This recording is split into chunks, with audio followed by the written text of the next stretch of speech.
Hello everybody, welcome back. This is round 6 of the 41st Chess Olympiad here in Tromsø, Norway. I'm Lawrence Trent, this is Jan Gustafsson. For all of you who have just joined us, it's the world number 1, the reigning world champion, Magnus Carlsen, playing black against the current world number 3. Was on the live list world number 2 until yesterday, so one of his big contenders. We can see him there, Fabiano Caruana, the Italian. And a very interesting game, some interesting moves have happened. I'm quite surprised what's happened actually in the past move or two, and we'll go to that in just a moment. But what we have a very special guest with us in the studio. Italian chess is really at a high at the moment with Fabiano's progress, so it's great to have in the studio one of the men who documents Italian chess, promotes chess also in schools, I believe. It's one of your big projects. Matteo Zoldan. Thank you. Hello Matteo, how are you? I'm fine. Good. What does it mean to have somebody like Fabiano Caruana reach the level he has? What does this do for Italian chess? You know, chess players, chess fans, they are really excited about Fabiano, about the Italian team. They are watching every day the games. Here the coverage is done so well. And so there are a lot of expectations about the result here. Maybe sometimes could be too much, but you know, that's part of the game.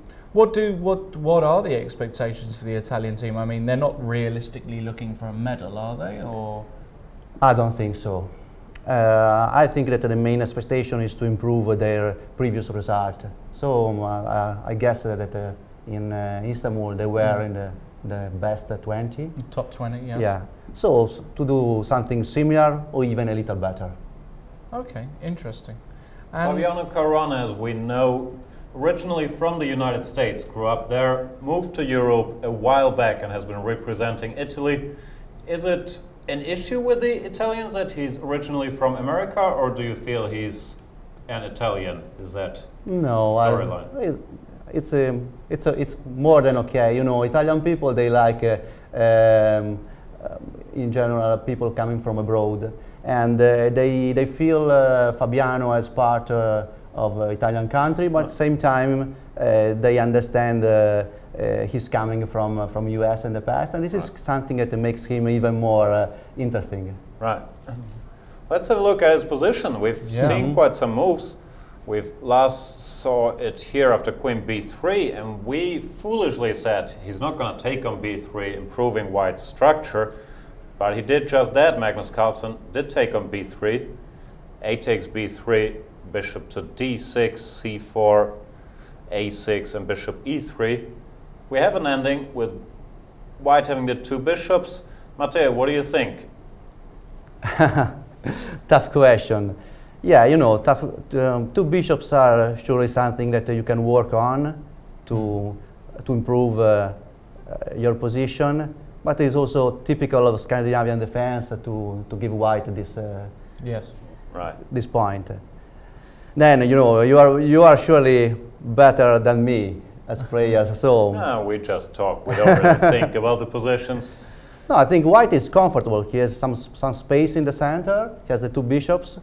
He can work on that and see what he can realize. I think that's a fair assessment. Yeah, let's not forget, Caruana did manage to beat Carlsen in their last tournament game with the white pieces from a similar ending where he had some space advantage and did really manage to put a lot of pressure on Carlsen. Carlsen looking very focused there. He's not going to want to have that happen again today. It's going to be a match to keep an eye on. Go ahead. Yeah. You know, one of the main rules when you play in a team is to get a good position, and your teammates, they can count on you. They can breathe, risk-free not taking any risk, that's what you want from your players with the white pieces. I don't think Caruana can lose this position unless something goes very wrong. So the others, they can hope. Maybe he wins, maybe he draws, but he's certainly keeping the ball in play for Italy. Can you tell us a bit about the other players on the Italian team? Alberto David, a veteran, right? He's been around for a long time. He's a veteran, but he never played in the Italian team. He was just playing for Luxembourg. Exactly, you're right. Yeah. And so he's a new entry, but he played a lot of tournaments in Italy. He knows very well the other players. So I think that his coming in Italian team was welcome, and should be not so difficult, his integration with the team. He has an interesting position against Jon Ludwig Hammer. It's interesting because he could win a pawn, but at the same time he would have to open up his king side. We've actually seen Magnus Carlsen do something like this in a very similar position, the move g5, and could really heat up if Jon Ludwig Hammer, the Norwegian number 3, were to retreat, knight takes e5. I'm not sure. Pawn is a pawn. Then again, a move like g5 in the middle game, f4 options all over the board. Very tough decision to take here for Alberto David. Yeah, I don't think he is going to play g5. I think more likely is just to play knight c5 round to e6. That looks far more sensible to me. Right. Does look too committal. You never know. What about board 3? Who have we got there? We've got Daniele Vocatore, one of the young hopes. You've got it's interesting because in Italy now you've got a group of young players who have come through. Vocatore, you've got Brunello, Dvirni, the two Rombaldoni brothers. the Rombaldonis. So you've got a small group of players now. You know, in the last probably 10 years, Federation invested a lot to let chess growing up in the schools with some programs, but also in the top level. And these guys, they are coming from the work that has been done, and they are growing up. Now, it is the first time that we have a team where all the players are grandmasters. Yes. Wow. Yeah. So for other countries, this was something normal, but in Italy, clearly, it's something expected since many years. Well, absolutely, because many years ago you had Michele Godina and you had some players, but it was never a team that could ever challenge the Russians, for example. But now it seems you've made huge improvements with Caruana, of course, to have Alberto David.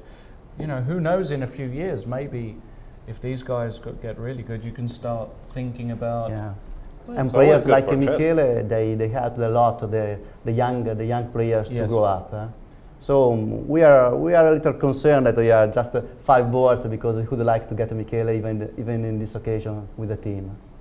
We've got a picture there of the young Grandmaster Daniele Vocatore, rated 2587, closing in on 2600 strength. Very aggressive players. We can see by the position on the board, he's not taking any prisoners. He's gone f5 just 2 moves ago, trying to open up the position. After e takes f5, his knight could jump to f4 and then to d5. So Leif Allen Johannessen, the solid Norwegian grandmaster, went for the move bishop b4, queen d2. And now he can maybe contemplate taking, because he freed that a5 square. Very sharp game. We're going to keep an eye on that one. Knight f4, queen to a5. Who knows what's going on? Daniele is probably the most attacking player in terms of style that we have. So he likes for sure this kind of position. We can be confident, and let's cross fingers. Okay. Clash of styles here, because Johannessen, very solid player. Let's check with the last board. Kjetil André Lie with the white pieces.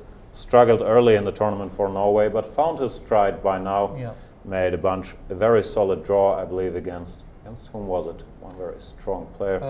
Ukraine, maybe?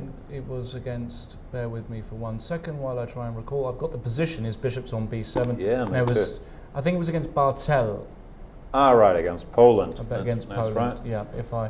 We go through so many games, I sometimes forget who's playing who, but yeah. Facing Brunello. Yes. Now Brunello Sabino, I've got to know, I've seen him at a number of tournaments. He actually reached over 2600. He's going through a bit of a tough spell at the moment. He's back down to 2560, which probably isn't the true reflection of his strength. I think he just had a bad period. He's another very strong talent, isn't he, for Italy? Of course. He's probably, in terms of chess style, less tactical and less attacking player than Daniele, but he's very consistent. Yes. He's growing up. one of his best qualities is the mentality, and he knows how to prepare himself for games. He's a player in the full way. Yeah, there we have a photo. Very of solid Sabina. team player, Brunello. Very. So the Italian team certainly one to keep an eye on. Yeah. Let's check in for once more with Caruana Carlsen. Caruana just castled queenside, so did Carlsen. I believe we can expect a long game here. We just see Carlsen playing rook h to e8, hinting at the move e5. Not sure he wants to do it just yet. And kind of baiting Caruana into grabbing even more space with the move f4. I gotta tell you, I'd be tempted to do. I think he will play f4, Caruana. I think you need to stop e5, this freeing move, and all of these pawns, c4, d4, f4, g4, they restrict the black knights and the black bishop. And you would love to play c5 here as well, but you've got to be careful that g5 and then d5 doesn't come. And also in the structure, c5 is less desirable than e5 for black because it really opens up this bishop's diagonal. So I believe Italian fans have quite some reasons to be confident today with their young team and with their position of their leader on board one. Thanks a lot, Matteo. Thank you very much for coming, Matteo. Nice to see you, and nice to see a lot of interest in Italian chess. Yeah, it's always good to hear. Guys. Good time, and I like to watch games here on Chess 24, and you are doing a great job. So Thank you very good much. luck for your going. We appreciate that. Thank you very much, Matteo. Okay, thanks. Thank you. Thanks. All right, let's carry on then with some of the other games. We will, of course, keep you all informed about any developments in the Carlsen versus Caruana or Caruana versus Carlsen game.